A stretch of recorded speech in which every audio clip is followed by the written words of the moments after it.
Welcome to Exíto in Minutes. I'm here with Alex Espinosa, my co-host, and I'm Troy Blanchard. Thanks for joining us today. We're super excited. Exíto in Minutes is all focused about how in minutes we can learn the best practices, valuable tips to help you achieve your full potential. We're inviting experts to come in, and they're going to share inspirational stories. Our main purpose is when you're concluding listening to these podcasts that you will be a better person and take some of those best practices, learn not just from us, but from our guests. Thanks for joining us. Welcome back. We are here together to talk about a fun topic today. Troy, what's our topic today? Defining moments framework. It's not just defining moments. Defining moments, sometimes you hear them as hinge moments or pivotal moments. And so it's not just the decision-making process, but actually what's the framework to make those decisions? And one of the questions I wanted to do just for a few minutes is I want to talk to Alex a little bit. I want to hear some of your defining moments. Like, what decisions did you have to make that you look back now behind and in the rearview mirror and you realize that changed the trajectory of your life? And I think the first one that we should do is pre-marriage. I think that would be cool because some of our audience on here are young single adults. And I want to make sure as they're making decisions of what to do, what would be a good example or defining moment in your life that you made pre-marriage? I would like to talk about one specific example. I was 21. I came from a time where I was serving. It was a time where I chose to serve the community. And then I realized that I need to get a job because I was living with my parents. I was 21. And I was like, I love my parents, but I was like, okay, I need to grow. I need to move. I need to start doing my stuff. So I need to get a job. I need to get education. I need to start everything. But I was like, how can I do that? It was like, I have no idea. I have no clue to what I would love to do. It's like, I know that I need to get a job, but I don't know what I like. I don't know what I would do for a living. So it was like, where do you start? Like, I started to apply everywhere. It's like, okay, let's see who hires me. I sent my resume to many companies. Then two called me the same week. One was offering me a job to be an English teacher, and the other was offering me to become a salesperson for a fashion store, for a fashion company. And suddenly it was like, okay, I need to understand what I want to do for my life. And I was like, no, relax. This is my first job. So no matter what I do, I'll choose whatever is the best for me. So what was my decision process at that time? I was like, where do I will spend more money on? If I'll become an English teacher, I'll need to pay extra money on my transportation, my food, and all that stuff. But if I choose the one where I was offered to be a salesperson on a fashion store, I don't have to pay for my food because I live so close to that place. And even though transportation is going to be cheaper, so I'm going to choose the one where I can make more money out of it. Okay. So that's the decision process. But it was a defining moment because, first of all, I understand the value of a job. I want to tell you this story because the first time, it was my first real job, because when I was younger, I had another jobs, but I don't count them as a real ones. The first thing I did was like, you are going to be on training to become a salesperson. So the very first thing when I got into the place, the manager of the store was like, okay, you're the new guy. And I was like, yeah, okay, this is your first training. And she gave me una escoba. Yeah, she gave you a broom. Yeah, she gave me a broom. And I was like, that's the first thing that you have to do. And I was like, I don't even do this at my house. It's like, am I supposed? You should be. Well, I should be. And I started to brooming, and it was like this. And she was looking at me and was like, you don't know how to do it? And I was like, no, I'm sorry, I don't. And she was like, give it to me. This is the way you should be doing this. And I was like, the way you're brooming, teaching you how to broom. I hated it because it's like, I don't do this not even in my house. So there was a sticker on the floor, and it was like, oh, sticker. And I was like, keep moving. And she was like, she came to me and she started to scratch at it and removed it. And it was like, that was my first lesson, I think, in my life. Because I thought, if she is willing to do that, I can do that by myself as well. So that my mind changed. Was like, okay, I'm going to start receiving the knowledge, and I can grow, and I can do it by myself. After probably a month or 2 months, I was promoted because I was willing to do more and to act more and to be more valuable to the company. So the defining moment was like, you have to do something. So I chose the first thing that I wanted to do. But I like how you chose it, and you gave us a learning example right at the beginning. But you chose it because you based it on, basically how close was it to your home, costing, right? You got to figure out how cost versus benefit, right? And at this time, did you have any sales experience or it was fashion, right? Fashion experience? No idea about sales or fashion. Okay, but you took the job and you started somewhere. And I think that's so important. I remember once I was with my wife and she was going into her international relations and she went to go talk to a professor at Southern Utah University. And she gets into Southern Utah University and this professor comes up and it was a little bit different, the answer than expected. Said, take every opportunity that comes in your pathway. And you took the opportunity that came in your pathway, you started somewhere, and also you learned from that opportunity. It might have not been the direction you wanted to go, but you learned, even removing the sticker, of how to be detail-oriented to be the best at that, which I think started a career, right? Like, as you go into the next defining moment, I want you to tell, because I feel like everybody needs to hear at least 2 or 3 defining moments to understand the decision framework. Give us another example of a defining moment in your life. Most of my career was on the fashion industry. I think it was more than 10 years. That's fun. I think.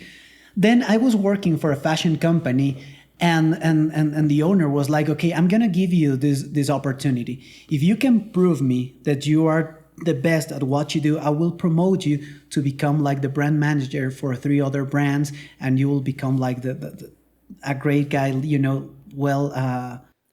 be famous. Not famous, but you'll be recognized. Recognize and receive Yes. lots of money and opportunities, Yeah. and you'll be traveling around the world doing shopping and all that stuff. And I was like, okay, I've been preparing to this moment for like maybe more than 10 years. Yeah. Because I learned a lot. I learned how to sail. I got a certification. I learned about fashion, and I was very passionate. I really found that I love passion. I really love it. And then I was like, there was this defining moment when I noticed that I was making good money, but I didn't have time to see my family. I missed one birthday of my daughter. While you're working at this while location. I was working, because it was her birthday, and all my family, my parents, my father-in-law, my mother-in-law, everyone was there, and I was working through Zoom, singing "Happy Birthday" to you, and I was like, this is not that I want. I don't want this for my life. And while you time with my family. So there's an example, perfect example of like, what's your currency? What's your value chain? You're working in a job, you're qualifying yourself to become this brand manager for multiple brands. You find yourself on Zoom singing to your daughter at the birthday. What was your quality of life? Like, were you working weekends or did you have them off? I working every day. It was like 24/7. No matter what, I was supposed to be available all the time. No matter what. Holidays? Holidays. I remember one time it was holiday. It was Christmas holiday, and I was working. My family was eating. They were gathered together celebrating all the Christmas Eve. Christmas Eve, and I was working. And then when I showed to my house, it's like everyone was eating, and I remember myself sitting in my couch and Fell asleep. like I was 5 minutes sharing with my family. Okay, so now you've qualified. You're working you're giving everything you've got. You're qualifying yourself, and finally comes the moment where you know you can become this brand manager in multiple locations. And this defining moment of, do I stay? Do I take the opportunity? You had other opportunities. Yeah, you know what? My boss told me, okay, I need you to start preparing your replacement because you're gonna move. So I knew by his words that that the job was mine. And then another opportunity came, and I was like, it was a different way to measure things, because my first job, I was thinking about where can I get the most money out of it. But this time it was like, where can I get the most quality time and things that I can share with my family? Where's the best job that I can get this? It's like, probably, I made this decision with my wife. It was much easier because I had her telling me, okay, you should value this and this and this. And it was like, when you say this and this, you're evaluating either becoming a buyer for a company, right? A brand manager for 3, all in the fashion industry, or kind of biz development. So you have 3 opportunities that have come your way. And so now you're trying to decide what's most important. And I think from my perspective, the less recognition, maybe less, I wouldn't say fame, but the less recognition that and also you've been preparing for this moment for a long time, or you can take a job in biz development where it hasn't been at the time your passion and it's less lucrative. So where do you come up with that decision? And imagine this, what if I change from one industry to another and I'm not good enough on that job that people will say, okay, thank you, we will let you go because you were not what we were expecting you were at the time. So I was risking probably, I don't know, I'm saying my family is like, because I'm the one who supports for my family and all that stuff. My wife has been all the time there supporting me and it's like, let's do this, we can do it together and stuff like that. But tell me the decision framework. Okay. Tell me about like your wife supporting, you're making this decision, you're recognizing specifically, but now come down to, you got to make a decision. Like what are the 2 or 3 factors that our audience can learn from that you decided? Because that's what you're telling me is overwhelming. Like I would be like, I spent 10 years to get to this point. And now you're making a decision whether to stay or to go. And I think some of our audience, either they're making that decision with their first job or they're done with their career and they want to pivot and do something new. Like, this is crazy what you're about to do, right? So what did you do to figure out like... Okay, imagine this, 36 years, almost 40.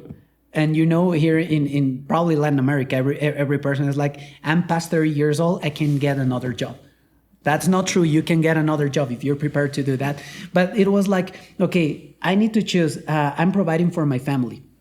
I've been preparing for this job for more than 10 years. I know that I'm capable. I'm willing. This is all that I was looking for through all my career. And now comes this other opportunity. And I was like, what is the thing that I value the most? Is it money? Is it recognition? No, what I value the most is my family. I wanna see my daughter growing. I wanna spend time with my family. I wanna be there on those special moments. The first time she walks, I was there. One birthday I missed, but it's like I don't want this happen again. So that was my defining moment. It's like, what is the most important thing for you? My family. I love that. Period. So I'm gonna choose this direction because I wanna spend time with my family. That's the most important thing for me. So you choose, I would say, the road less traveled, right? You choose to leave into business development. And I think when we talk about trajectories, you went on to get your master's, right? You got your master's degree. Do you spend more time with your family now? Yes, a lot more. And do you regret that choice? No. So we know, and I think it's a beautiful thing, we know the influence your wife has on you and the great counsel she gives you. Where else did you turn to make decisions? Well, that decision. God is the main source. When I tried to have a defining moment in my life, it was, even though in the first time when I had to choose between where can I get the most money out of it, even though in that moment it was God, my first counselor that was like, hey, God, what do I have to do? Please guide me, send me, show me the way. It's like, I'm willing to do the best out of me, but please show me where is the best place where I need to be. So God is always the first source when I have to make a hard decision. We haven't gone here in our podcast before, but how did he help you make that decision? If somebody is searching right now and they're saying, I've got to make a difficult decision right now, and I've gone to my loved one, whoever that might be, but if you go to God, how did you, what feelings did you have? How did you receive that? Like, you thought it out in your mind, obviously. You created you anchored it to your value chain of like, where was the most important in my life to be, and it's with my family. And now I'm going to turn to God. Did you ask him when you were ready to make the decision, before the decision? How did that come about? How can it help our audience? Well, this is just my experience. Yeah. For everyone's going to be different probably, but sometimes we think that God will talk to you like a person does. It's like, hey, you have to do this. Hey, thank you, Lord. I wish it will be that easy. But the way that I found that it works with me, with God and myself, is like, hey, God, please help me out with this. If this is the path that I need to follow, please, I beg you to open the necessary door so I can see clearly where do I have to go. And suddenly I received a call from a very close friend that was like, hey, I've just received the image of your name, so I'm calling you. So I understood, okay, this is the path, this is the door that it's being opened. So this is the path that I should follow. So it's a way of communication between God and myself, where I asked him, please open the necessary doors, show me the way, and I'll follow it. I love that. I feel like sometimes that when we make decisions, sometimes in our lives we might not include God, but I know that God wants to be part of that decision. And I love that that's part of your defining moment network is turning to family, exploring it in your mind, and turning to God. And I know that just like that example of somebody who called you, I know that sometimes we're angels for other people and we're inspired for other people. And sometimes we have to look at what's coming at us from other people. Are they angels? Are they the inspiration? Is that God's answer, this opportunity that's coming? And seeking that peace in your life. I love those two stories. I feel like those two stories can resonate to pre-marriage or marriage, or also if you're just making a defining moment with any loved one that you come to and say, hey, this is what I'm thinking about, seeking after and using that framework of what are my values? Your value is time with your family, right? You want to get further education. You want to not miss any more birthdays, right? And so then you create these decision framework with having God involved in it. I love it. I think one of my suggestions I would suggest to anybody that's out there listening and they're wondering where to start, take that opportunity to seek it out, to think it out in your mind, to talk to a loved one, and to incorporate and bring in prayer so that prayer and meditation together can help you come to the conclusion where you feel peace, where you're going to grow. Not the easiest path. He took, in the world's mind's eye right now, anybody would tell you, Alex, what are you freaking doing? Right? 10 years, you've got an incredible trajectory right now, right? You got multiple companies trying to get you a buyer to go fly around the world imagine that. Imagine how fun that would be and something that you truly wanted. But then when it came to the defining moment, you took the less lucrative path. You took the one, like I said, less traveled by, but it ended up bringing you more joy and happiness because your values are time with the family. Now, I got to ask this question because the audience is going to want to know. Right before you loved fashion, do you love business? Do you like what you do? I love what I do. You know what? I found out that I am capable to do more stuff beyond fashion. I still love fashion. I just don't work there, but I really love business development. You know what? I just found a new perspective out of me. It's like, as you were saying, I had the chance to finish my master's. And it was so great because it's like I understood that what I love to do is doing business, is to be, working on projects, be involved with the team, become a leader, help others being leaders. This is what I have to do. So now I understand no matter what, if you put me on fashion, I'll do my best there. If you put me on business, I'll be the best there. No matter where you put me on, I learned that I am capable to do work on that. So that's something that I would never discover if I chose to stay in the other industry. So I really love that. This change, I won't change my mind again. It's like if I have the chance to choose again, it's like, are you willing to go back in time and took the other opportunities? Like, no, thank you. You chose correctly. I chose correctly. I feel like if you use that framework, think of what your values are, what is the most important, incorporate God, meditation and prayer, you can't go wrong. I love this podcast. Thank you for being so vulnerable and telling us these special moments. We're going to wrap it up. And I got to tell you, join us for the next one as we continue to talk about defining moment framework in our lives. Thank you, guys.